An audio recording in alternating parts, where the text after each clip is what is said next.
আমাদের এই ভিডিওটি একটি কম্পারিজন ভিডিও। এখানে দেখতে পাচ্ছেন ২ টা প্রোডাক্টই কিন্তু একই প্রোডাক্ট। সেটা হচ্ছে ওয়াইফাই রাউটার ইউপিএস 40 ওয়াটের যে বোর্ডটা আছে। এটার উপর আমি অলমোস্ট ২ টা ভিডিও আমাদের এই চ্যানেলে আপলোড করেছি এবং অনেক আগে একটা ভিডিও আপলোড করেছিলাম এবং রিসেন্ট একটা ভিডিও আপলোড করেছি। এই প্রোডাক্টটার দেখেন এটা হচ্ছে অরিজিনাল আর এটা হচ্ছে কপি বা নকল ভার্সন।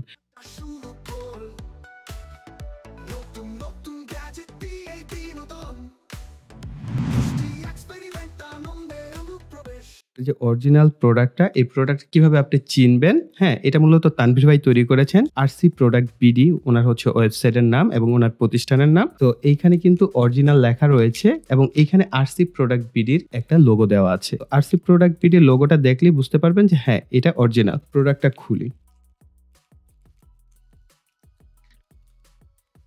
এই প্রোডাক্টটাও খুলে দেখা যাক। আসল ভার্সেস নকল। এটাকে আসলে নকল বলতে আমার খারাপ লাগছে। কেননা দেখেন একদম হুবহু প্রোডাক্ট সেম টু সেম, তাই না? শুধু একটু কালার ডিফারেন্স আমরা দেখতে পাচ্ছি। এখন আসল এবং নকল এই বিষয়টা একটু আপনাদের ক্লিয়ার করে দেই। ধরেন আমি যে ফোনটা ব্যবহার করি Samsung A51 এর একটা ফোন আমি ব্যবহার করি। আমি একটা কোম্পানিকে সহযোগিতা নিয়ে বললাম যে আমাকে সেম টু সেম এই ফোনটাই বানিয়ে দাও এবং এটার যে স্ট্রাকচার, এটার যে ডিসপ্লে, এটার যে সফটওয়্যার, এটার যে হার্ডওয়্যার রয়েছে সেটা একদম সেম টু সেম আমার চাই। এই কোম্পানি বা আমি নিজে এটাকে তৈরি করে ফেললাম। তো তৈরি করার পর আমি যখন মার্কেটে ছাড়লাম আমি Samsung এর বদলে অন্য একটা নাম দিয়ে ছেড়ে দিলাম। যখনই আমি মার্কেটে ছাড়বো, সো এটা যেহেতু একটা জনপ্রিয় প্রোডাক্ট, এই ফোনটা যেহেতু মার্কেটে আসার পর জনপ্রিয়তা পেয়েছে, উনি যেহেতু এটার প্রচুর পরিমাণে মার্কেটিং করেছেন, সো এটা সবাই চিনে। যখন এটাকে চিনবে এবং এরই সেম অন্য একটা নামে আসবে, তখনই কিন্তু সে ব্যক্তি এই ফোনটাকে হাতে নিয়ে বলবে এই যে একদম Samsung A51 এর কপি। ঠিক বিষয়টা হচ্ছে এখানে দেখেন, এই প্রোডাক্টটার কোয়ালিটি খারাপ বলার আমার কোনো অপশন নাই, কিন্তু এটার কপি। এখন এটার কপি কেন? আরসি প্রোডাক্ট বিডির তানভীর ভাই হচ্ছে সর্বপ্রথম এই প্রোডাক্টটা নিজে তৈরি করেন। তৈরি করার পর এই পিসিবি বোর্ডগুলো চায়না থেকে আনেন এবং বাংলাদেশের কম্পোনেন্ট গুলোকে অ্যাসেম্বলি করেন। তো এই কারণে কিন্তু ওনার বোর্ডের পিছনে লেখা থাকে made in China, assembly in Bangladesh. এটা কিন্তু বেশ অনেকগুলো ভার্সন উনি মার্কেটে এনেছেন এবং বাজারজাত করেছেন এবং ওনার এই প্রোডাক্টটা বেশ জনপ্রিয় হয়েছে। এখন এটা জনপ্রিয়তা পাওয়ার কারণে অন্যান্য লোকেরা যে কাজটা করলেন বা প্রতিষ্ঠানগুলো যে কাজ করলেন যে এটার হুবহু প্রোডাক্ট কিভাবে তৈরি করা যায়। তো ওনারা একদম সেম টু সেম ভাবে এই প্রোডাক্টগুলো মার্কেটে ছাড়া শুরু করলেন। এটা শুধু যে উনি ছেড়েছেন তা না। এরকম আমি আরো বেশ কয়েকজনের দেখেছি এবং কয়েক জায়গায় পেয়েছি। একদম সিমিলার ভাই, একদম কালারটা সহ সিমিলার করার কি দরকার? যেমন এই প্রোডাক্টটার নতুন যে ভার্সনটা এই কারণে এটার কালারটা এরকম হয়েছে। আগের যে কালারটা ছিল উনারা এই কালারটাকেই কিন্তু দেখেন একদম সেম রাখার চেষ্টা করেছেন। তো এই ম্যাজেন্ডা কালার মেবি এটাকে বলা হয়। আর এটাও ম্যাজেন্ডা কালার। কিন্তু উনি এখন যেটা করেছেন কিছুটা লাইট কালার করেছেন। আর এটা ডার্ক কালার রয়েছে। এই যে হুবহু যখন একটা মার্কেটে একটা প্রোডাক্ট জনপ্রিয়তা পায়, সেম প্যাটার্নে, সেম সাইজে সমস্ত বিষয়, হার্ডওয়্যার, সফটওয়্যার সমস্ত বিষয় যদি সেম টু সেম করা হয়, এটার উপর কিন্তু ২ টা আইন রয়েছে। একটা হচ্ছে প্যাটেন্ট আইন, আরেকটা হচ্ছে ট্রেডমার্ক আইন। এই ২ টা আইনের আওতায় কিন্তু আনা যায়। অর্থাৎ কপিরাইট বলা হয় প্যাটেন্ট কপিরাইট এবং ট্রেডমার্ক কপিরাইট। এই যে সিমিলার ভাবে প্রোডাক্ট তৈরি করা কি দরকার ভাই? আপনি এখন যদি এটা থেকে ১০০০ গুণ ভালো তৈরি করেন এই প্রোডাক্টটা, যারা এই প্রোডাক্টটা চিনে বা জানে বা এটা সম্পর্কে তাদের ধারণা আছে, তারা কিন্তু এটাকে অরিজিনাল বলবে, এটাকে ডুপ্লিকেট বলবে। এখন দেখেন আপনি এত পরিশ্রম করে চায়না থেকে আপনিও তো এটার পিছনে ইনভেস্ট করছেন। আপনি তো ১-২ পিস এটা তৈরি করতে পারছেন না। হাজার, হাজার পিস আপনাকেও তৈরি করতে হচ্ছে। তো এটা যদি কোনো কারণে ফ্লপ খায় তাহলে আপনার পুরো বিজনেসটাই শেষ। উনার যে প্রোডাক্টটা, উনার তো অরিজিনাল প্রোডাক্ট আমরা বলেই দিচ্ছি। এখন আমি হাতে নিয়েও বলছি যে এটা অরিজিনাল, এটা নকল বা ডুপ্লিকেট। এই যে একটা ব্র্যান্ড ভ্যালু মার্কেটে তৈরি হয়ে গেছে, তো এটাকে কিন্তু আপনি রিপ্লেস করতে পারবেন না এত সহজে। এখন এই যে আমি ভিডিও করলাম, আমার মতো এরকম মার্কেটিং আরো কয়েকজন করবে, তখন কিন্তু এই প্রোডাক্টের চাহিদা আরো বেড়ে যাবে। আপনি যখন কোন একটা প্রোডাক্টের কপি করবেন, তখন কিন্তু ওই প্রোডাক্টের ভ্যালু আরো বেড়ে যায় বা ওটার চাহিদা, অরিজিনালটার চাহিদা আরো বাড়ে। ডুপ্লিকেটটার চাহিদা বাড়ে না। যেমন ওনার এখানে আপনি চিনার আরো বেশ কয়েকটা উপায় রয়েছে। যেমন এখানে দেখতে পাচ্ছেন বাংলাদেশের লোগো দেওয়া আছে মানচিত্রে। তো এই জিনিসটা দেখে আপনারা অরিজিনালটা আইডেন্টিফাই করতে পারবেন। এখানেও তাদের লোগোটা দেওয়া আছে ছোট্ট করে প্রোডাক্ট বিডির এবং পিছনের দিকেও যদি আমরা দেখি, এখানে একটা অরিজিনাল কিউসি পাস রয়েছে। অর্থাৎ এভাবে আপনি খুব সহজে আইডেন্টিফাই করতে পারছেন। এবং mini router UPS board 40 watt 2.6 হচ্ছে version. Best router UPS board in Bangladesh, 100% guarantee, genuine product, high quality product, made in China, যেটা আমি বলছিলাম। আর এখানে দেখতে পাচ্ছেন চার্জ ইন এবং চার্জ আউট গুলো রয়েছে। এবং সিমিলার যদি আমরা দেখি এই প্রোডাক্টের পিছনেও আমরা পাচ্ছি mini router UPS board 40 watt version 2.6 এবং সিমিলার ভার্সন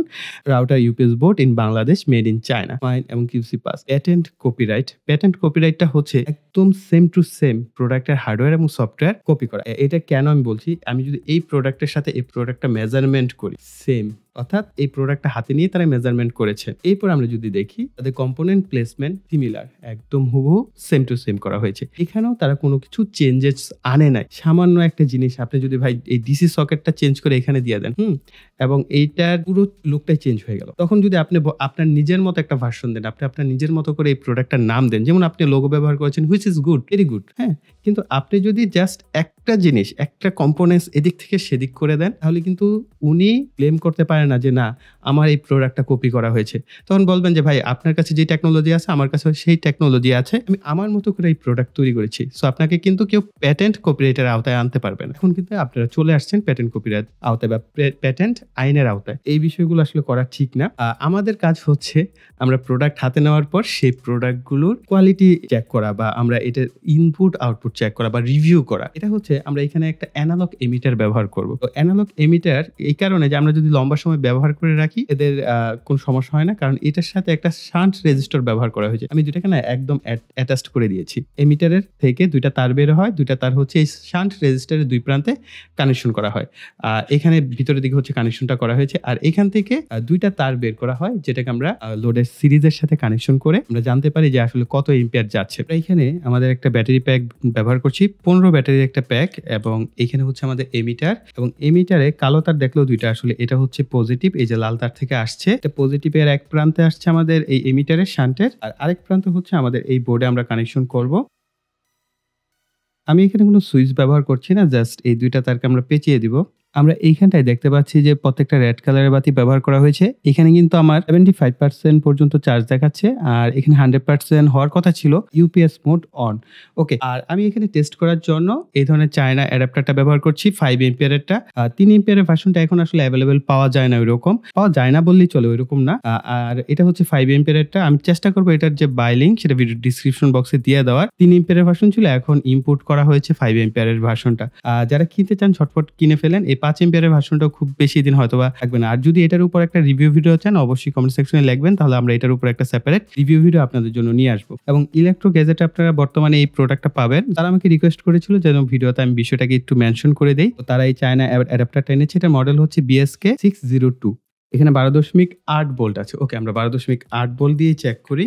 এর যে আউটপুট আছে 12 ভোল্টের, 12 ভোল্টের জায়গায় এই ডিজাইনের যেই সমস্যাটা আমার কাছে মনে হয় যে সরাসরি 12 ভোল্টে ব্যাটারির যে আউটপুটটা থাকে সেটাই চলে আসে। এখন এখানে যদি আমরা লিড অ্যাসিড ব্যাটারি ব্যবহার করি তাহলে কিন্তু এটা কাজ করবে না। এটা শুধুমাত্র এই lithium ion battery pack 12.6 volt বা 12.2 ভোল্ট এই ধরনের প্যাকের জন্য পারফেক্ট, এর উপরে কিন্তু না। হ্যাঁ, আপনি কিন্তু যে অনেকে বলেন যে ভাই লিড অ্যাসিড ব্যাটারির জন্য ব্যবহার করা যাবে কিনা, না, এই মডেলগুলো লিড অ্যাসিড ব্যাটারির জন্য ব্যবহার করা যাবে না। 775 ডিসি মোটর ব্যবহার করছি, সো বুঝতেই পারছেন। আমরা এইখানে কার্ভে যদি একটা দাগের কাছাকাছি আসে বা একটা দাগ কমপ্লিট করে তাহলে হচ্ছে 2 এম্পিয়ার। এখানে দেখতে পাচ্ছেন 10 এম্পিয়ার পর্যন্ত 5টা দাগ আছে, তার মানে এখানে 5 দুগুণে 10। আর যদি এক দাগের মাঝামাঝি থাকে তার মানে 1 এম্পিয়ার, আর এক দাগের কিছুটা বেশি গেলে 1 এম্পিয়ারে কিছুটা বেশি। সো আমরা এখানে টেস্ট করে দেখি আমাদের 775 মোটর কি অবস্থা হয়।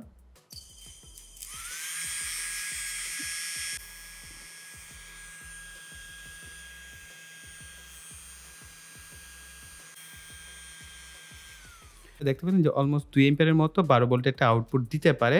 তো এখন 12 ভোল্টের তো আউটপুট দিতে পারে, আমরা চেক করব 9 ভোল্টেরটা। দেখা যাক 9 ভোল্টে ব্যাটারি থেকে কতটুকু এম্পিয়ার সে টানে।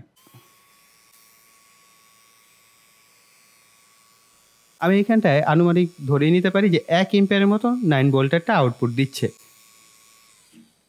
এখন অনেকের প্রশ্ন আসতে পারে, ভাইয়া ব্যাটারি থেকে তো আপনি এম্পিয়ারটা চেক করলেন, হ্যাঁ, এখন 9 ভোল্টের ক্ষেত্রে আমরা দেখলাম যে 1 এম্পিয়ারের মতো নিয়েছে। যেহেতু এখানে ভোল্টেজ কমে আসছে আমাদের কিন্তু এখানে আউটপুটটা বেড়ে যাবে। সেই অনুযায়ী যদি আমরা এখানে চেক করি যে ঠিক আছে, তাহলে আমাদের ইনপুট আউটপুট সে ভালো মতোই দিতে পারছে।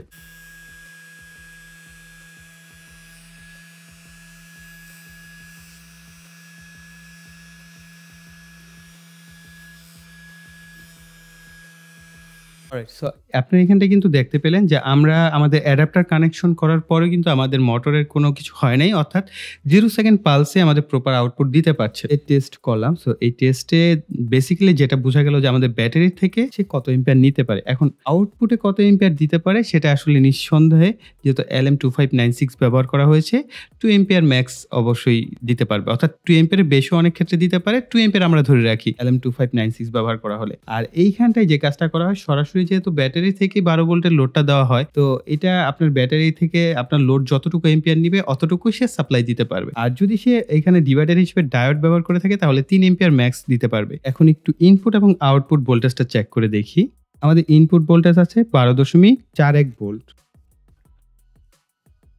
12.4 ভোল্টই রয়েছে। অর্থাৎ সরাসরি আমাদের ব্যাটারির ভোল্টেজটা আমাদের আউটপুটে চলে যাচ্ছে। আমরা যদি পরেরটায় দেখি, একই পরেরটা 9.43 ভোল্ট। এখানে 5 ভোল্ট একদম অ্যাকুরেট আছে। পরিবর্তে আমরা অরিজিনালটা কানেকশন করে দেখি সেটার রেজাল্ট কিরকম হয়, কোনো ডিফারেন্স আমরা পাই কিনা। একটা দিক আমার চোখে ধরা পড়েছে, আশা করি আপনারা বুঝতে পেরেছেন। সেটা হচ্ছে আমি কিন্তু একই অবস্থা, অর্থাৎ প্রথমে কিন্তু আমরা এই ডিভাইসটার লোড টেস্ট বা আমরা আউটপুট টেস্ট করলাম, এখন আমরা আমার অরিজিনাল প্রোডাক্টটা কানেকশন করেছি। এখানে আমরা 100% এর বাতি জ্বলতে দেখছি, তো এটার মধ্যে 75% পর্যন্ত ছিল এবং আমার ব্যাটারি কিন্তু 12.4 ভোল্ট আছে। তার মানে এটা 100% মাস্ট, আমাদের এর বেশি তো আর এটা চার্জ উঠবে না, যেহেতু এখানে লিথিয়াম আয়ন ব্যাটারি প্যাক ব্যবহার করা হয়েছে এবং এখানে যে বিএমএসটা সেটা 12.4 বা ম্যাক্সিমাম 12.6 ভোল্ট দেখাতে পারে, এর বেশি তো দেখাবে না। সেই হিসেবে কিন্তু এটা অ্যাকুরেট দেখাচ্ছে ভোল্টেজ লেভেলটা, এটা কিন্তু অ্যাকুরেট দেখাচ্ছে না।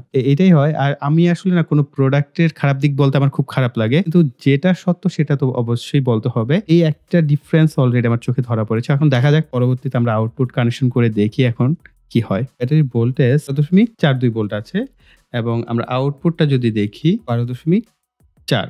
ওকে, অর্থাৎ আগেরটার মতো সেমই আছে। আমরা আরেকটা 12 ভোল্টের আউটপুট আছে, সেটাও চেক করি। সেম। এবার 9 ভোল্টে চেক করা যাক। 9.69 আগেরটা থেকে এটা একটু বেশি। সো এখানে আমার মনে হয় যে তানভীর ভাইয়ের একটু ইমপ্রুভমেন্ট করার দরকার আছে। এখানটায় 9.69, এটা অবভিয়াসলি 9.2 বা 9.3 আমি মনে করি বেটার, বা 9.4 পর্যন্ত ঠিক আছে। 9.6 আমার মতে একটু ওভার ভোল্টেজ হয়ে যায়। লোডের কোনো ক্ষতি হবে না, কিন্তু ওভার ভোল্টেজ। এবং 5 ভোল্ট, 5.2 ভোল্ট এটা গুড। হ্যাঁ, আসলে আমরা যখন লোড কানেকশন করি তখন সামান্য একটা ভোল্টেজ ড্রপ হয়, সেই হিসেবে 5 ভোল্ট অ্যাকুরেট না রেখে 5.2 ভোল্ট গুড। এখন আমরা এই মোটরটাকে কানেকশন দিয়ে দেখি এটার এম্পিয়ার কত দিতে পারে।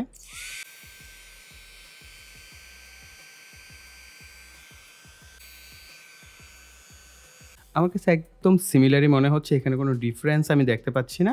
আমি এইখানটায় এটা আবার কানেকশন দিয়ে আমরা চার্জারটাকে কানেকশন করি।